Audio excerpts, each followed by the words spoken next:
अस्सलाम वालेकुम। आज का जो टॉपिक है वो है कार्बोहाइड्रेट्स के बारे में। और कार्बोहाइड्रेट्स के बारे में जनरल इन्फॉर्मेशन पहले मैं दूं। कार्बोहाइड्रेट जो है ये ऑर्गेनिक कंपाउंड है। ऑर्गेनिक कंपाउंड मतलब वो कंपाउंड है जिसमें कार्बन ज़्यादा मिकदार में पाया जाता है और जिसमें डेरिवेशन की जा सकती है। नेक्स्ट क्या है, कार्बोहाइड्रेट वर्ड को अगर हम देखें, कार्बोहाइड्रेट दो वर्ड से मिलकर बनता है, कार्बो प्लस हाइड्रेट। कार्बो जो है निकला है कार्बन से और hydrate mean water. Carbohydrates are polyhydroxy, या तो अल्डेहाइड ग्रुप होंगे या फिर पॉलीहाइड्रोक्सी केटोन ग्रुप के साथ जो है वो चेन बना होगा। अब अल्डेहाइड ग्रुप कौन सा होता है, जिसमें कार्बन डबल बॉन्डेड होता है ऑक्सीजन के साथ और एक साइड पे जो है आर मतलब वेरिएबल साइड चेन के साथ, मतलब दूसरा कार्बन आ सकता है या फिर कोई और जो है मॉलिक्यूल अटैच हो सकता है, और एक जो है यहाँ पे वैलेंसी के लिए हाइड्रोजन होगा। केटोन जो ग्रुप है वो कैसे होगा, जो फंक्शनल ग्रुप है वो कार्बन जो है डबल बॉन्डेड होता है ऑक्सीजन के साथ, लेकिन दोनों साइड से जो है वेरिएबल साइड चेन के साथ होगा, मतलब एक साइड पे भी कार्बन का चेन हो सकता है, दूसरे साइड पे भी कार्बन का जो है चेन हो सकता है, कोई मॉलिक्यूल जो है अटैच हो सकता है। अच्छा, कार्बोहाइड्रेट जो है इनका जनरल फार्मूला क्या है, CH2O और N, मतलब जितने भी नंबर होंगे N की जगह पे, मतलब एनी नंबर हो सकता है, N मीन एनी नंबर। तो कोई भी नंबर, फॉर एग्जांपल सबसे स्मॉलेस्ट जो नंबर हो सकता है कार्बोहाइड्रेट में, सिंपल शुगर में, वो कम से कम 3 कार्बन का होगा। तो अगर N की जगह पे मैं 3 लगाता हूँ तो ये 3 जो है ये तीनों के साथ मल्टीप्लाई होगा, मतलब कार्बन 3 आ जाएंगे, हाइड्रोजन पहले से 2 है, दो 3 के साथ जब मल्टीप्लाई करेंगे तो 6 हो जाएगा, और O जो है ये 3 हो जाएगा। तो सिंपलेस्ट शुगर जो पाया जाता है वो 3 कार्बन का होता है। आगे एक्सप्लेन करेंगे इस चीज़ को। But some do not satisfy this formula, लेकिन कुछ कार्बोहाइड्रेट जो है वो इस फार्मूले को जो है फॉलो नहीं करते, इस फार्मूले से हट के होते हैं। फॉर एग्जांपल रेमनो हेक्सोस हो गया, जिसमें C6 है, H12 है, ओ को जो है 6 होना चाहिए था, लेकिन 6 के बजाय यहाँ पे क्या है 5 है। ठीक है, तो इस बेस पे जो है हमने क्या किया है कि ये सेटिस्फाई नहीं करता इस फार्मूले को, ये जनरल फार्मूला इस पे अप्लाई नहीं होता, लेकिन बेसिकली ये है क्या, ये भी कार्बोहाइड्रेट ही है। नेक्स्ट पॉइंट क्या है, डीऑक्सी राइबोज। डीऑक्सी राइबोज किस तरह इस फार्मूले को सेटिस्फाई नहीं करता, इसका फार्मूला क्या है, C5H10 और O4। C अगर 5 है, H10 है, बिल्कुल सही है, वो ये फार्मूला फॉलो करता है, लेकिन O को अगर हम देखेंगे तो ये फार्मूले को फॉलो नहीं करता। तो इस बेस पे हमने क्या किया है कि कुछ जो है कार्बोहाइड्रेट वो जनरल फार्मूले को फॉलो नहीं करते। तो उसमें दो में एग्जांपल मैंने यहाँ पे मेंशन किए हैं, इसके अलावा भी हो सकते हैं। क्लासिफिकेशन की तरफ आते हैं। क्लासिफिकेशन टाइप्स कितने हैं कार्बोहाइड्रेट्स की। नॉर्मली जो है कार्बोहाइड्रेट को हम क्लासिफाई करते हैं 3 टाइप्स में, monosaccharide, oligosaccharide and polysaccharide. Monosaccharide जो है ये कार्बोहाइड्रेट के वो टाइप्स होते हैं जिसमें सिंगल शुगर होता है। ठीक है, अब क्या है, मोनोसेकेराइड जो है ये सिंपल शुगर होते हैं, ये कलरलेस होते हैं, ये क्रिस्टलाइन होते हैं, क्रिस्टलाइन सॉलिड होते हैं, मतलब क्रिस्टल के फॉर्म में आ जाते हैं, जो कि सॉल्युबल होते हैं वाटर में, बट इनसॉल्युबल होते हैं नॉन पोलर सॉल्वेंट में। ये वो सॉल्वेंट होते हैं जिस पे कोई चार्ज नहीं होता, उस सॉल्वेंट को नॉन पोलर सॉल्वेंट कहते हैं। और इसमें मोनोसेकेराइड में सबसे सिंपलेस्ट, ऊपर मैंने बताया था ना कि कम से कम 3 कार्बन का होगा कार्बोहाइड्रेट, तो जो कम है सिंपल है उसको हम मोनोसेकेराइड कहते हैं, सिंपल शुगर कहते हैं। उसमें सिंपलेस्ट कौन से है, फर्स्ट नंबर पे क्या है, ग्लाइसर अल्डेहाइड है, और सेकंड नंबर पे क्या है, डाईहाइड्रोक्सी एसीटोन है। अब आते हैं ग्लाइसर अल्डेहाइड की स्ट्रक्चर पे। स्ट्रक्चर को अगर हम देखेंगे, इसको ग्लाइसर अल्डेहाइड क्यों कहते हैं, 3 कार्बन का होता है, क्योंकि मैंने क्या कहा, सिंपल जो शुगर है, सिंपलेस्ट जो होता है वो 3 कार्बन का होता है। तो ये एक कार्बन, ये दूसरा कार्बन और ये जो है तीसरा कार्बन, ठीक है। इसका अगर हम फंक्शनल ग्रुप देखें तो यहाँ पे देखते हैं कार्बन जो है डबल बॉन्डेड है ऑक्सीजन के साथ, और ऊपर मैंने बताया था कि कार्बन डबल बॉन्डेड होता है ऑक्सीजन के साथ। एक साइड पे कोई भी नंबर हो सकता है, कोई भी कार्बन का चेन हो सकता है, लेकिन कार्बन की वैलेंसी के लिए एक जो है हाइड्रोजन लगाते हैं। तो ये देखो वैलेंसी के लिए हाइड्रोजन लगाया है और आर की जगह पे ये पूरा चेन आ गया है, और एक जो है डबल बॉन्ड है ऑक्सीजन के साथ।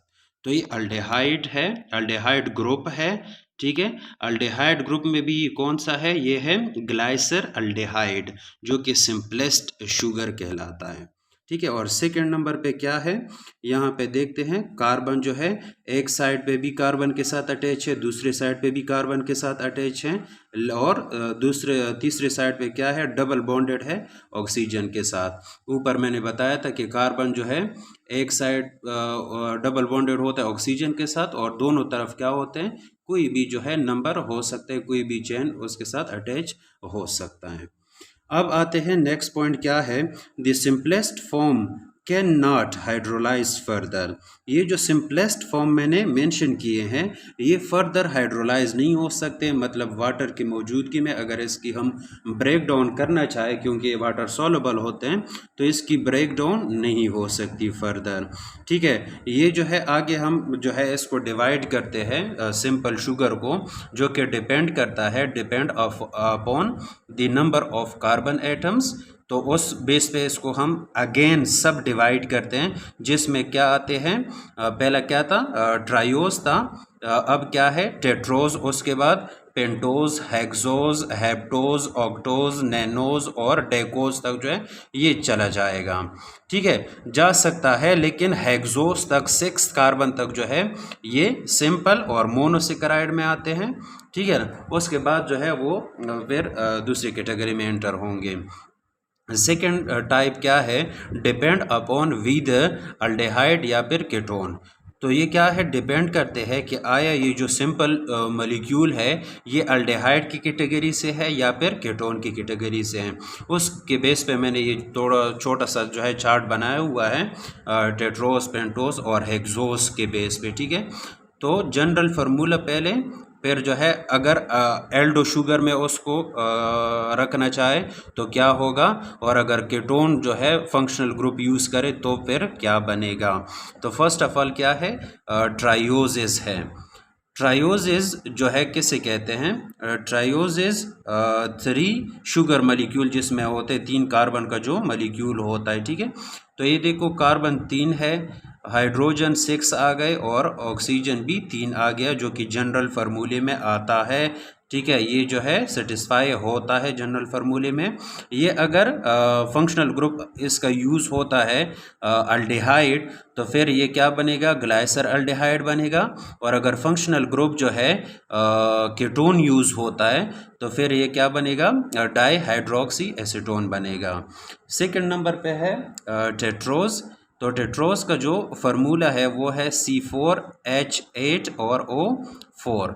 इसको अगर फंक्शनल ग्रुप हम यूज़ करना चाहें अल्डेहाइड का, तो फिर ये एरेथ्रोज बनेगा, और अगर कीटोन यूज़ करना चाहे तो फिर ये एरेथ्रोलोज बनेगा। नेक्स्ट पॉइंट क्या है, थर्ड नंबर पे, वो है पेंटोजिस। पेंटोजिस फार्मूला देखो सेम है, जस्ट जो है जनरल फार्मूला अप्लाई हुआ है, 5 जो है सबके साथ मल्टीप्लाई किया है। नेक्स्ट अगर अल्डेहाइड ग्रुप तो राइबोज, और अगर कीटोन ग्रुप तो राइबोलोज होगा। हेक्सोज, ठीक है, 6 कार्बन मॉलिक्यूल, अगर अल्डेहाइड ग्रुप है तो ग्लूकोज बनेगा, और अगर कीटोन फंक्शनल ग्रुप यूज हुआ है तो ये फ्रक्टोज बनेगा। नेक्स्ट पॉइंट क्या है कि ये जो ग्लूकोज है और फ्रक्टोज है, these two are the most common monosaccharides. ये दोनों क्या है, सबसे कॉमन जो है मोनोसेकेराइड है, जो कि नेचर में पाए जाते हैं, हमारी फूड में पाए जाते हैं, जो कि हम खाते हैं, पीते हैं, या फिर इवन सप्लीमेंट फॉर्म में भी लिया जा सकता है इसको। ठीक है, ये इसका जो है जनरल फार्मूला है ओपन चेन में। ये देखो फंक्शनल ग्रुप क्या है, ये है अल्डेहाइड और दूसरा क्या है, कीटोन है। ठीक है, कार्बन डबल बॉन्डेड है ऑक्सीजन के साथ, और दोनों साइड से क्या है, किसी और चेन के साथ या कार्बन के साथ लिंक हुआ है। और इसमें एक साइड पे डबल बॉन्डेड है ऑक्सीजन के साथ, दूसरे साइड पे क्या है, कोई चेन है, वेरिएबल साइड चेन लगा हुआ है, और वैलेंसी के लिए जो है हाइड्रोजन ऐड हुआ है। ओके, नेक्स्ट पॉइंट क्या है, अच्छा जी, कुछ जनरल टर्म्स यहाँ पे मेंशन है। फर्स्ट ऑफ ऑल क्या है, एसिमेट्रिक। सिमेट्रिक कहते हैं बिल्कुल जो है एक जैसे। एसिमेट्रिक क्या होगा, अपोजिट होगा। मतलब क्या है कि फॉर एग्जांपल, ये एज एन एग्जांपल ले लें कि कार्बन है, ठीक है, इसका जो है OH ग्रुप इस साइड पे है, ठीक है, इसका जो है OH ग्रुप जो है इस साइड पे है, और दूसरे का क्या होगा, फिर कार्बन है, वही 3 कार्बन जो है बनाते हैं, 1 2 और ये 3, और इसका क्या होगा, बिल्कुल अपोजिट होगा। ठीक है, ये जो बिल्कुल अपोजिट होता है, जिस तरह हम कहते हैं ना मिरर इमेज, मिरर वाला इमेज जो होता है। अब ये देखो, ये एक्चुअल इमेज है, इसको अगर हम उल्टा करके देखेंगे, मिरर में देखेंगे, तो ये हमें साथ में ऐसे दिखाई देगा। तो मिरर इमेज को या एसिमेट्रिक जो है वो भी कहते हैं। ठीक है, बिल्कुल opposite. Carbon to which 4 different atoms are group are attached is called asymmetric. वो कार्बन जिसमें चारों के चार डिफरेंट एटम्स मौजूद हो, या फिर कोई ग्रुप्स जो है उसके साथ लिंक हो, लेकिन बिल्कुल डिफरेंट हो, अपोजिट हो। ठीक है, तो उस टाइप के हम कार्बन को या फिर उस मॉलिक्यूल को, उस सेंटर को चिरल सेंटर या फिर एसिमेट्रिक मॉलिक्यूल कहते हैं। सेकंड नंबर पे जो है वो है इपीमर्स। इपीमर्स जो है ये क्या टर्म है, ये याद रखिए, ये जनरल टर्म है। मेन जो कार्बोहाइड्रेट चैप्टर है ना, कार्बोहाइड्रेट जो टॉपिक है, कार्बोहाइड्रेट में डायरेक्ट नहीं आता, ये जस्ट उसको हेल्प करता है, उसको समझने में हेल्प देता है। ठीक है, तो इसको हम जो है जनरल टर्म्स कहते हैं, जो कि इम्पोर्टेंट है, जिसकी नॉलेज होनी चाहिए कार्बोहाइड्रेट को समझने के लिए। तो क्या है, इपीमर्स है। इपीमर्स में क्या होता है कि 2 sugar molecule that are differ only in the configuration around 1 carbon जो है उसको हम क्या कहेंगे, इपीमर्स कहेंगे।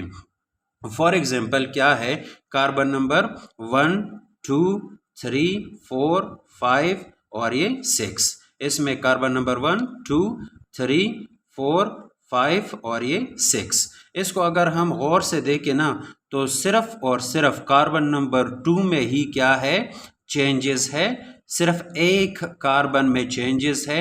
चेंजेस क्या है कि इस कार्बन में OH जो है राइट साइड पे है, और इस कार्बन में क्या है, OH जो है लेफ्ट साइड पे है। तो एक ही कार्बन की कॉन्फ़िगरेशन में जो है चेंजेस है, एटम्स उसके साथ जो है चेंज आए हैं, तो इसको हम क्या कहते हैं, एक दूसरे के एपीमर्स कहते हैं।